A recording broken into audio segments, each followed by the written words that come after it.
Hey guys, John V here from PhoneArena. You're watching our in-depth video review of the Motorola ATRIX 2. It's available right now for AT&T. Two-year contract for only $100, $99.99, which is a great price for this device, considering it's a top-notch, high-caliber Android smartphone featuring a larger 4.3-inch display, dual-core processor, and of course HSPA Plus connectivity. So we'll see whether or not if it is a lot better than its predecessor.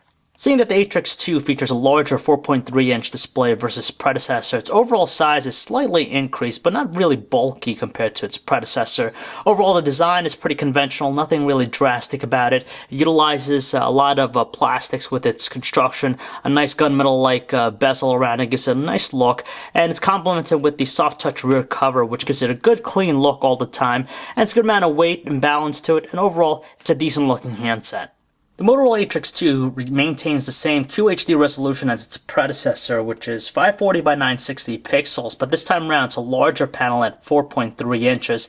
It's a standard LCD display. Of course, with the high resolution, it produced some crisp looking text, very easy to make out with our eyes. We didn't have any issues making out things like fine text. Another thing that we like is just the color production. It's definitely vivid and strong with its output, and combining its wide viewing angles, it's pretty good and easy to use in outdoor conditions. Although we do notice that it has a slight yellow tinge to it, but more than usable in any case scenario. Below the display, you have the usual suspect of Android capacitor buttons. They're easy to make out, and we didn't have any issues accidentally pressing them. Meanwhile, in the front, you have the very distinguishable earpiece right up top here. You have a front-facing VGA camera for self-portraits and video chat. With the ATRIX 4G from last year, its dedicated power button incorporated a fingerprint reader for security to unlock the phone. Unfortunately, it's not found with the ATRIX 2. Instead, we just have a flat feeling of dedicated power buttons, good springy feel. And top of that, you have the noise cancellation microphone and 3.5mm headset jack. And on the right edge of the phone, you simply have the dedicated shutter key and also the volume rocker. They're very easy to make out, and they have a solid tactile response. On the opposite side, left edge here, you have the micro USB port for data and charging connectivity. You also have the micro HDMI out, which gives you a mirrored experience, and it combined together to work with the various docks available with the handset, just like the laptop dock or the HD dock.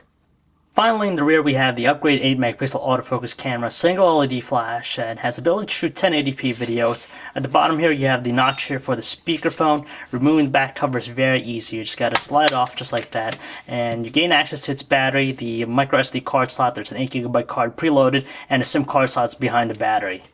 Even though the ATRIX 2 maintains the same 1GHz clock speed with its dual-core processor, rather than using the NVIDIA Tegra 2 processor from last year, it now utilizes a TI-OMAP processor instead, which is coupled with 1GB of RAM. And honestly, the experience is pretty quick and tight. You could tell just navigating across the home screen with the live wallpaper activated, it does it effortlessly. There isn't that much slowdown, but there is a little bit of choppiness every now and then, but it's nothing detrimental. And overall, it's definitely a speed demon. Just like the Motorola Droid 3 and the Droid Bionic over in Verizon Wireless, the ATRIX 2 features the latest version of the customized Motoblur experience. It's running on top of Android 2.3 Gingerbread, even though Motorola doesn't like to call it Motoblur. We like it just because it's a very visually appealing to the eyes, a lot of transition effects, 3D effects in play. You could tell right there. With the app panel, you have this nice, almost 3D cube-like effect to it. A lot of personalization, seeing that this is an Android device. You have the various widgets that you could move and customize. It's very nice and easy, and the widgets are for the most part customizable too. You can resize them. So all in all, definitely a nice, engaging experience. Seeing that it's an Android smartphone, the Gmail experience is going to be top-notch, of course. There's a lot of deep features with it, such as threaded conversations and, of course, the ability to label stuff. Emails load up just like you see on a computer, and with a large display, you don't have to do that much scrolling with it. And the best part is, of course, setup is very easy. Thanks to its larger display, typing a message is such a breeze with the handset, just because the keyboard layout's a lot more spacious than last year's Motorola ATRIX 4G. On top of that, it's very responsive. It keeps up with our pace here. We didn't have any issues typing up long messages. Of course, the landscape option is spaced out even more to offer a better experience. And you have two options available for you. You could either use the multi-touch keyboard or the swipe one. Either way, it's a great experience. If you happen to be an enterprise or business user, you'll definitely like the features found with the ATRIX 2 just because it specifically caters to your needs. For example, you have the application Mocast, which is like a remote desktop service for you. Basically, you could get files that are stored on your computer at home that's connected to the internet, and you can load them up on your smartphone. So whether it be pictures, music, videos, and even Office files, you can load them up instantaneously. On top of that, you have Quick Office for your productivity needs, so you can edit things like Word documents, Excel files, and PowerPoint. Definitely like the music player interface found on the ATRIX 2. The neat thing about it is that it displays the lyrics as the song is being played, on top of the usual stuff like the album cover, the track information, even on-screen controls. If we head back to the track listing here, the neat thing about it is that you get this nice cover flow-like look to it, which is definitely visually appealing. On top of that, the audio quality is exceptionally strong and really robust tones, powerful, and doesn't crackle at the loudest volume setting. High-definition videos pose no problem for the ATRIX 2 just because of its dual-core processor, and with its large display, it makes for an optimal experience. The video we have here is encoded in MPEG-4 1080p resolution, so that's 1920 by 1080. A lot of details, colors are strong and vibrant, and it moves at a good rate.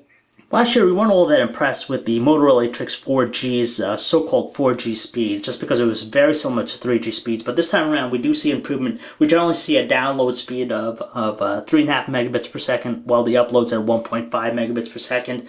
As far as the overall web browsing experience, it's still great just because of the high-resolution display and also the extra real estate. You could tell it's pretty smooth for the most part with its navigational controls. A little bit on the choppy side, but still mostly responsive. And overall, it has flash support, so you get that desktop-like experience. Interestingly enough, the Motorola ATRIX 2 takes some fine-looking photos that are more than passable with its 8-megapixel autofocus camera. Outdoors, sunny conditions, it captures a great amount of fine details, but with colors, though, it tends to be a little bit on the bland side. Indoors, under low lighting conditions, of course, quality decreases, and sometimes it can look out of focus or fuzzy. With the LED flash, it's able to illuminate the scenery, but the issue is if you're in complete darkness, the handset has a hard time actually focusing in specific objects, so it does tend to come out a little bit fuzzy, especially when it's completely dark, but overall we're very happy with its quality. Yet another upgrade that we find on the Motorola ATRIX 2 is its ability to shoot 1080p high-definition videos, which is captured at the rate of 29 frames per second, so it's very smooth. There's no choppiness or jerkiness with its execution. Unfortunately, though, we're not a fan of its details. It's a little bit on the faint, soft side, not as detailed as we like, and colors can sometimes look bland as well. But luckily, though, audio quality is definitely clear sounding, and it doesn't offer continuous autofocus, but you do have touch focus. Unfortunately, we're a little bit turned off with the calling quality with the Motorola ATRIX 2, just because of the earpiece, not the strongest thing, kind of difficult to hear our callers, and voices have a little bit of sharpness to them. On the other line, our callers did say that our voice sounds a little bit on the garbled side, and when we switch to using speakerphone, it's definitely powerful and strong, but sometimes it can sound muffled. Signal strength isn't a problem with the ATRIX 2. It managed to put up a high amount of bars in high coverage areas, and on top of that, it didn't drop any phone calls during our testing. Motorola made sure to tout the battery life of the Motorola ATRIX 2, and it does live up to our expectations. Specifically, after charging it up fully, we managed to place a continuous test phone call for over 9 hours, which is better than the 8.5 hours rated by the manufacturer. On top of that, as far as daily normal operation, we managed to get 1.5 days use out of a single charge, which is more than adequate with our needs, and for light users, you could expect more. Without a doubt, the best thing that we absolutely love about the Motorola ATRIX 2 is its phenomenal on-contract price of only $100, $99.99, which is something that we're beginning to see a lot of on AT&T, just like the LG Thrill 4G. But with this guy here, you get a quality handset that's very well balanced in its features. Versus its predecessor, we definitely like all the upgrades. The larger display, it's definitely a little bit more crisp looking, vivid screen, though it has a yellow tinge to it, but overall it's definitely a pretty thing to look at. The TIO map dual-core processor inside, the 1 gigahertz clock speed, definitely makes for a fast experience with the handset. The handset takes some great looking photos, videos are okay, and of course battery life is pretty excellent with this guy. So for the money you're paying, $100, and you also had that web top functionality, so if you purchase the optional accessories like the Motorola web the laptop dock, and even the HD dock, you're definitely going to get a lot of functionality with the handset for only $100. So definitely something you want to look at. So if you'd like to learn more about the Motorola ATRIX 2, you can check out our website, PhoneArena.com. This is John V, guys, signing off. Thanks for watching.